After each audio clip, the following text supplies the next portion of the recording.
എൻ്റെ കുഞ്ഞു പ്ലാവിൽ നിറയെ ചക്ക കഴിച്ചിട്ടുണ്ട്. ഇത് കണ്ടില്ലേ നിലത്ത് മുട്ടിക്കൊണ്ട് ചക്ക കിടക്കുന്നത്. കുറേ ചക്കയുണ്ട്. അപ്പോൾ അതുകൊണ്ട് ഇതൊക്കെ എന്ത് ചെയ്യണം എന്നറിയാത്തതുകൊണ്ട് ഞാൻ ഇന്നൊരു ചക്കാട ഉണ്ടാക്കാമെന്ന് വിചാരിച്ചു.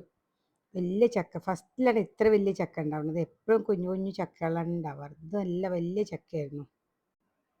ഫസ്റ്റ് തന്നെ ചക്കയെല്ലാം ചുള പറിച്ച് ഇതിൻ്റെ എല്ലാം കളഞ്ഞിട്ട് മിക്സിയിലിട്ട് അതിലേക്ക് ശർക്കരയോടെ ഇട്ടിട്ട് അടിച്ചെടുത്തു.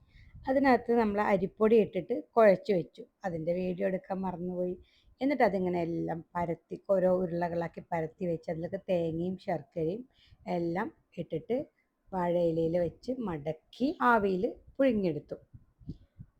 കട്ട ഡയറ്റും വർക്കൗട്ടും ചെയ്തുകൊണ്ടിരുന്ന ഞാൻ ചക്കയും മാങ്ങയും കണ്ട പിന്നെ എല്ലാം വിട്ട് അത് കഴിക്കലാണ് പണി. നല്ല മഴയത്ത് ഒരു ചക്കടയും ഒരു ഗ്ലാസ് കട്ടൻ ചായ കൂടെ മഴയെ നോക്കിയിരുന്ന് കഴിക്കാൻ ഇഷ്ടമുള്ളവർ എന്നെപ്പോലെ ആരൊക്കെയുണ്ട്? ഇവിടെ ഒന്ന് കമൻറ്റ് ചെയ്യാമോ?